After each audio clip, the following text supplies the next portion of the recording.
Nova pesquisa faz esquerdalha tremer. Bolsonaro lidera no litoral de Minas, no litoral de Goiás, no litoral de Tocantins, no litoral do Mato Grosso e no litoral do Mato Grosso do Sul. É verdade, é verdade, é verdade. Fala, seus mal diagramados. A semana que passou serviu para reforçar o quão desumano, cruel, nojento, escroto, ignóbil, repugnante, hediondo, vil e feio como o cu do meu cachorro é a ideologia bolsonarista e o seu principal porta-voz, o presidente de nosso país. Mesmo com as mortes cruéis do jornalista Dom Phillips e do indigenista Bruno Pereira, Jair Mourão e toda a escumalha que compõe o atual governo foram incapazes de mostrar solidariedade e empatia. Não te surpreenda também. Quando alertamos no ano de 2018 que eleger esses seres subterrâneos era o mesmo que dar carta branca para que fôssemos governados por uma versão de nazistas comprados no AliExpress, não estávamos exagerando de forma alguma. Agora, infelizmente, colhemos os péssimos resultados da irresponsabilidade de subestimar o estrago de bravateiros no poder. Além das declarações vomitáveis do excrementíssimo sobre mais um crime bárbaro em nosso país, nesta semana tivemos também Lula sugerindo que Sérgio Moro se candidate por Chicago. Ciro Gomes foi desmascarado pela jornalista Renata Lopretti na Globo e pode perder o apoio de mais um ator do Porta dos Fundos se não ultrapassar 7% de intenção de votos até agosto. Thalíria Petroni e José Medeiros promovem treta movimentada na Câmara dos Deputados. Pode falar, mas fale baixo, porque eu não sou otária não. Eu não sou... E tira o dedo da minha cara pra você falar comigo. E craque Neto esculacha Thiago Leifert. Tudo isso e muito mais você vê agora no Piores Vídeos da Semana.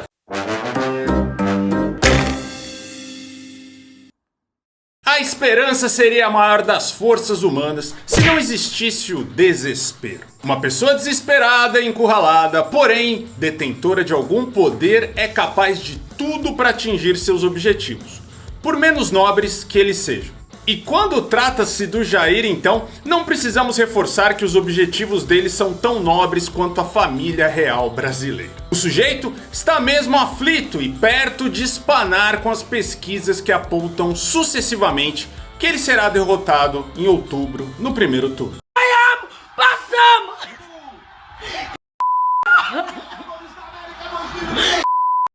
Mas o presidente tentará evitar isso a todo custo, seja promovendo ondas de fake news contra o processo eleitoral, defendendo o crime organizado ou flertando com o cristianismo freestyle. Nesta semana, ele completou o combo, atacou ministros do STF e disse que podemos até viver sem oxigênio, mas não sem liberdade.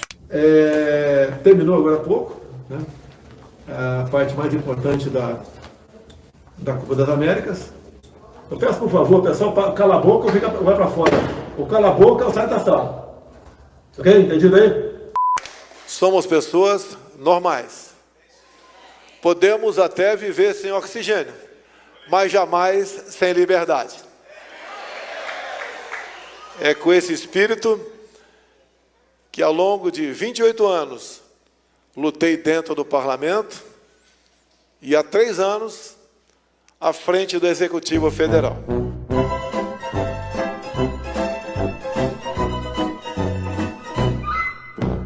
Bom, há controvérsias, hein? Se desconfiar que o que eu digo é calúnia, eu proponho que todos os integrantes façam esse teste. Fiquem sem oxigênio para ver o que acontece. Além disso, ele ainda passou a semana menosprezando as mortes de Dom Phillips e Bruno Pereira, enquanto naturalizava o narco-estado da floresta. E fechou o assunto com chave de merda ao dizer que Jesus só não tinha revólver porque na época dele não existia. Isso é recomendação do próprio Jesus. Antes de ser crucificado, ele mandou que eu não tenha espada. Vende a vestimenta e compra uma espada. Foi Pedro, vendo as suas capas. Exatamente. Ele não comprou pistola porque não tinha. Exatamente. Tem base bíblica. Agora tudo faz mais sentido. Esse quebra-cabeça não tá mais confuso.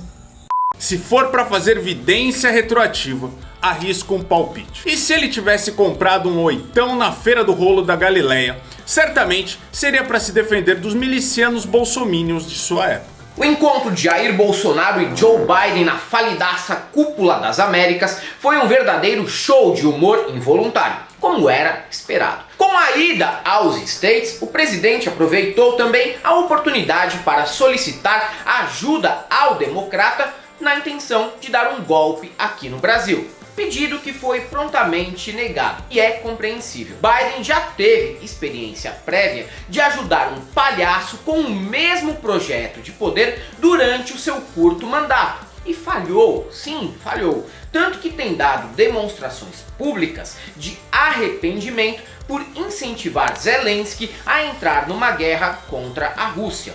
Para se poupar de nova decepção, certamente ele não pretende empoderar outro comediante da periferia do mundo no curto prazo, não. E Lula ainda notou que Biden já havia promovido chacotas disfarçadas com o brasileiro mesmo durante a Cúpula das Américas, como por exemplo oferecer ajuda de 4 milhões de dólares para proteger a Amazônia. Quantia que vocês sabem é insuficiente até mesmo para reformar o Parque do Carmo aqui em São Paulo. O atual presidente foi participar de uma cúpula fracassada nos Estados Unidos, porque 12 presidentes não foram. E não sei se você viu o anúncio que a imprensa brasileira não tratou bem. O presidente Biden, num momento de generosidade com a Amazônia, ofereceu 12 milhões de dólares para ser repartido entre Brasil, Peru e Venezuela, se não falha a memória, ou Peru e Colômbia, uma coisa assim. Ou seja, 12 milhões de dólares significa 4 milhões para cada país. Eu não sei se ele estava zombando do Bolsonaro, eu não sei se o Bolsonaro entendeu, mas o Bolsonaro que recusou o fundo da Alemanha e da Noruega, que eram bilhões, eu não sei se ele aceitou os 4 milhões que os Estados Unidos ofereceu. Além de ter percebido a pegadinha do americano senil, Lula ainda sugeriu uma vingança contra os Estados Unidos. Eu explico. Sérgio Moro foi negado como candidato por São Paulo e pode não disputar pelo Paraná. Então o petista sugeriu que o Marreco tente se candidatar por Chicago, já que durante a Lava Jato ele teria sido um porta-voz da CIA. Chicago eu discordo, porque é até uma cidade simpática e interessante, mas ele poderia se candidatar pelo estado da Virgínia, que tem a sede da CIA e já foi maculado por ter o corpo de Olavo de Carvalho amaldiçoando eternamente aquelas terras com o seu necrochurume pseudo-intelectual. O TRE rejeitou a transferência de domicílio eleitoral de Sérgio Moro e ele não poderá ser candidato por São Paulo. Lula, como é que você vê essa decisão do TRE?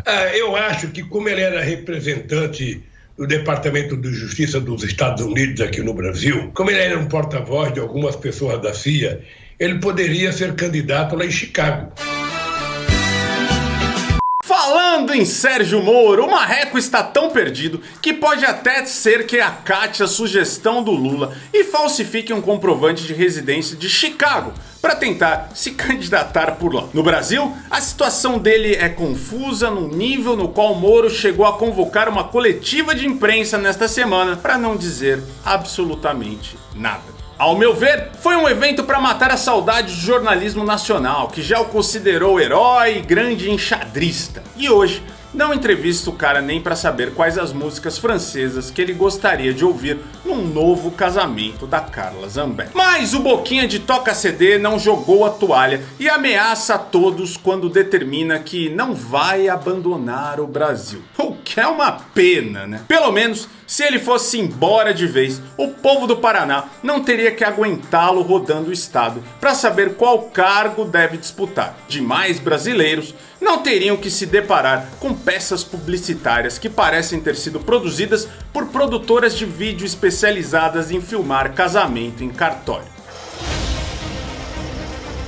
Nasci e cresci nesse estado. Sou bicho do Paraná, legítimo pé vermelho de Maringá.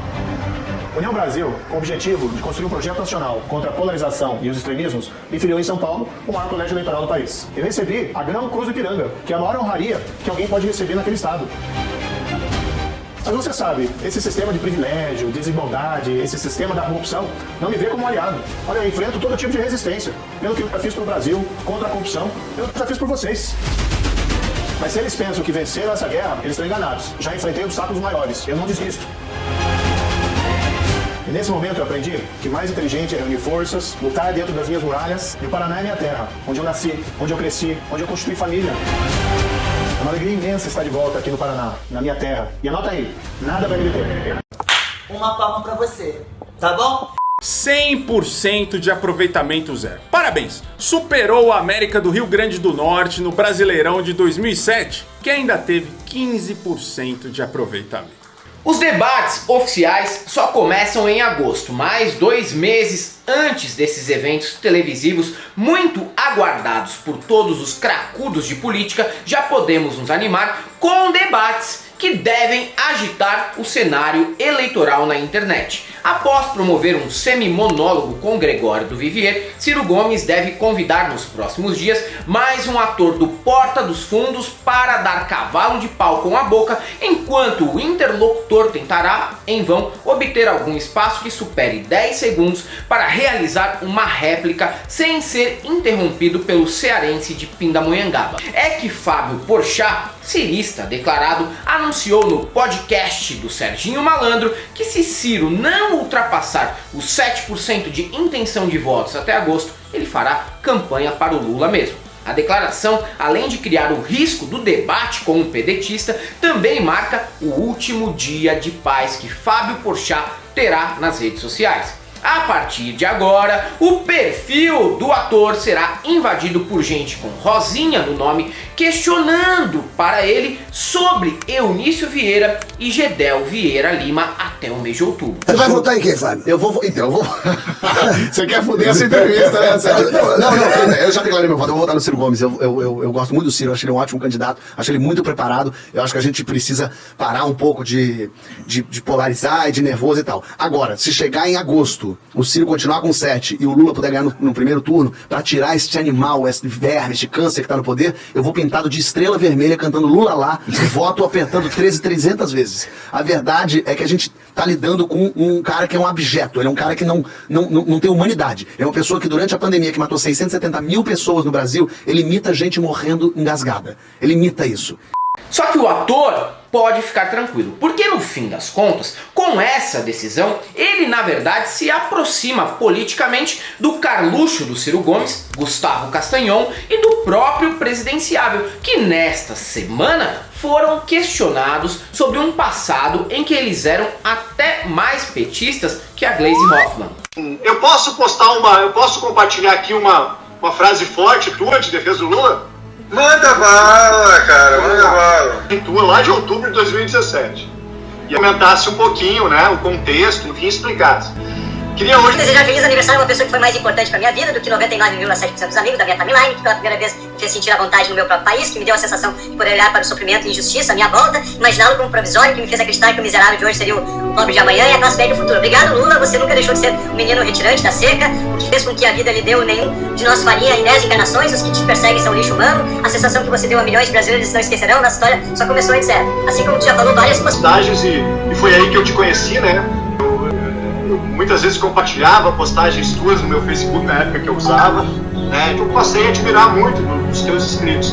Mas depois eu sinto uma certa inflexão nisso, e aí eu queria que comentasse um pouquinho o contexto dessa postagem, o que fez tu mudar de ideia, etc. A palavra é tua. E quero deixar claro que o Cássio não me disse que postagens ia aparecer, não. Ele vai botar umas postagens que eu nem vi antes. A gente entender melhor o histórico dessa relação. Vou citar alguns exemplos recentes. O senhor disse que o Lula não tem grandeza, só pensa em si, que ele é o maior corruptor da história moderna, que ele é um grande enganador. Quero lembrar 2018, porque em 2018 o senhor preservava muito a figura do ex-presidente Lula. Eu quero de novo mostrar um trecho da nossa conversa no Jornal da Globo em setembro daquele ano. Vamos ver. Eu sou amigo do Lula há mais de 30 anos. Eu apoiei o Lula a todos os momentos. Quem quiser inventar outra história, inventa outra história. Eu conheço o Lula de perto há 30 anos. Lembrando que naquele mesmo ano... Estava preso. Sei, mas também deixa eu contar uma outra coisa. Um pouco antes, no Jornal Nacional, em agosto, o senhor disse o seguinte: o Lula foi um bom presidente e o povo brasileiro sabe disso. De lá pra cá, o tom da sua resenha mudou muito. O que aconteceu? Vem pra quebrar. Abafa, abafa, abafa.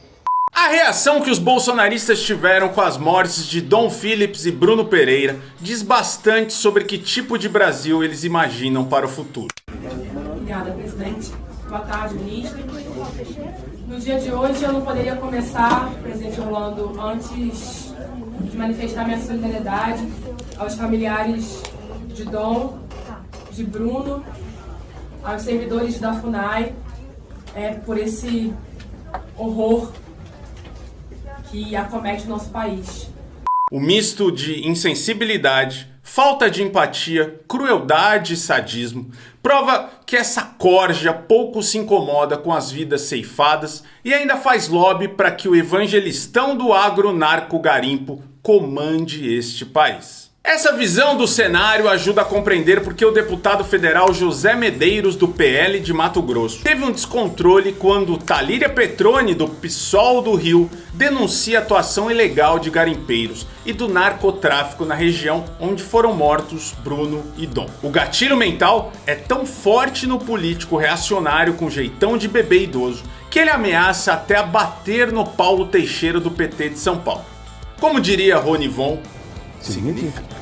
Rodoviária Federal, e estou falando do desaparecimento de Bruno Araújo Pereira e Dom Phillips, que lamentavelmente na região do Vale do Javari, que é uma área conhecida pela atuação de garimpeiros, de pescadores ilegais, de narcotraficantes. Eu gostaria de ter a minha palavra respeitada. Então você fala no tema.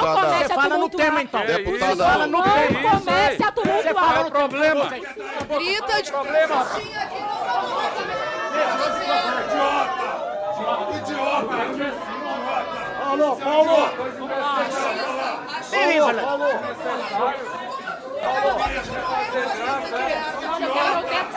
Pessoal, ó. Presidente, eu só quero perguntar. Eu só queria fazer uma pergunta. Não tem pergunta. Quem conduz, olha, quem conduz a sessão, eu peço que o deputado Bira do Pinda... E não é nenhuma mentira quando falamos que há uma operação coletiva governamental para relativizar mortes de civis como Dom, Bruno, Moise e Genivaldo. Na mesma sessão em que aconteceu o bate-boca entre Talíria e Medeiros, o ministro da Justiça, Anderson Torres, questionou por que não houve a mesma comoção pública quando morreram 2 policiais rodoviários federais na semana anterior. A reação da comissão em relação a esse fato, nós entendemos, respeitamos, não é à toa que estou aqui sem ser convocado, sem ser convidado, caiu, estou aqui. Agora o que eu digo é o seguinte, a gente precisa medir as coisas. A gente precisa dar o mesmo valor a todas as vidas no Brasil. Na semana anterior morreram 2 policiais rodoviários federais. E eu não vi essa reação aqui, não fui convocado aqui para poder falar sobre isso. E foi filmado da mesma forma, pois é. Então tá. Então assim, cada um tem sua visão, foram assassinados, tem famílias, enfim. Vamos garantir a palavra. A palavra está com o ministro, deputado Zé Medeiros. Por favor, ministro, qual a palavra? Não, eu acho assim, enfim, não, tudo tranquilo. E eu só disse isso. Eu só acho que a gente tem que reagir da mesma forma. Ninguém está aqui para defender a morte, ninguém está aqui para defender assassinato, ninguém está aqui para defender homicídio. Muito pelo contrário. Eu não defendo o assassinato de ninguém, mas a comparação é no mínimo esdrúxula por um motivo muito simples.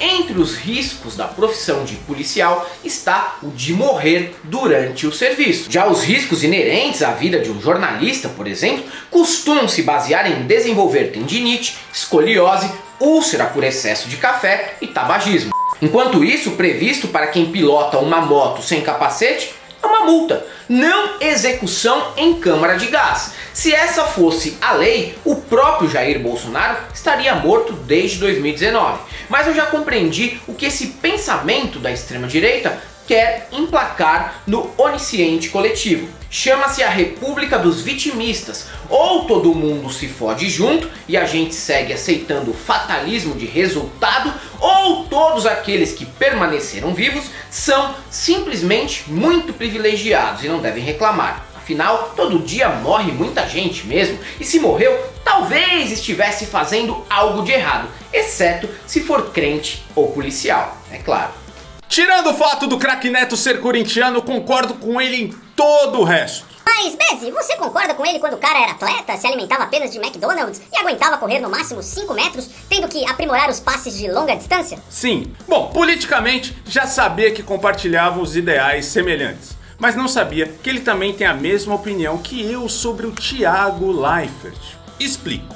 Ao mesmo tempo que Neto ficou indignado com a declaração do apresentador por preferir dar um tiro na cabeça do que votar em Lula, ele ressaltou que o sapatênis humano foi o melhor apresentador do BBB, o que também compactua. E o Thiago Leifert, você não precisa dar um tiro na cabeça sua pra você votar no Lula, é só você não votar. Você não precisa votar no Lula, mas você votou no Bolsonaro. Você vota em quem você quiser. Agora você não vai votar em ninguém. Mas você não precisa dar um tiro na sua cabeça. Muito pelo contrário. Você como um menino maravilhoso que é, um cara legal, quando você faz isso, quando você fala isso, muitas outras crianças ou as outras pessoas falam, opa, eu acho que eu também não vou votar. E o voto é importante no momento que a gente se encontra. Independentemente para quem você vai votar. Pro Bolsonaro, pro Lula, pro Ciro, pro Moro, se traíra aí. Você é traíra pra caramba, velho. Vai votar em traíra, pô, tá de brincadeira. Então, não precisa falar isso. Não precisa falar isso. E eu não tenho essa parada comigo nos Donos da Bola, na Rádio Bandeirantes, onde eu faço. E se quiser meter o cacete em mim, é um favor que faz. Só que você influencia as pessoas. Você não influenciou no Big Brother, que por sinal ninguém apresenta o Big Brother igual você. Ninguém. Você é o melhor. É a Bial que começou, depois veio o Tadeu Schmidt. Você é o melhor. Mas não precisava falar isso, você podia pedir desculpa. Até porque dar um tiro na cabeça é uma coisa muito chata. E muita gente faz isso. Então você não precisava ter falado isso. E que Nossa Senhora Aparecida abençoe sua filha. E você também. E tá acabado o que eu queria falar. She's an icon, she's a legend, and she is the moment.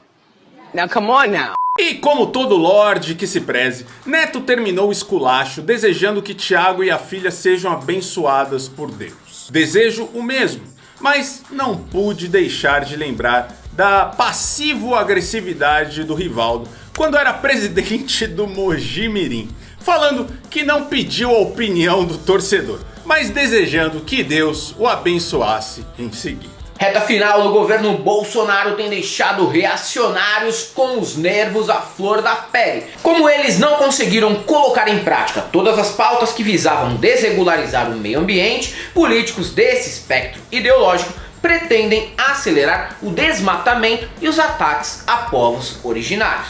Enquanto não podem realizar esse sonho de forma integral, até emissários em nível municipal dão suas demonstrações de pequeno poder. Mangaratiba é um bom exemplo e também não poderia ser muito diferente. A cidade consegue ter prefeito e vice com nomes de vereadores caricatos, o que já indica o tipo de ralé política que está no comando por lá. Alain Bombeiro e Chicão da Ilha, ambos do PP, estão em conflito aberto contra 32 povos indígenas que retomaram o território Cunhambebe-Pindorama e reivindicam a demarcação. Alain, no entanto, perdeu a linha quando foi chamado de ladrão por uma das lideranças, retrucou-se referindo aos indígenas como enfeitados e quase foi às vias de fato no meio da confusão. O que impediu a demonstração completa de virilidade técnica para depois o Alain Bombeiro capitalizar nas redes sociais? Eu respondo, um arco e flecha que estaria supostamente apontado para o prefeito. O problema do burro de direita é que ele nunca conta com revide. Na hora de empurrar uma mulher que estava na muvuca, ele não mediu força, mas quando alguém reagiu, aí o machão deixou aquela típica freada de Fiat Toro nas orbas.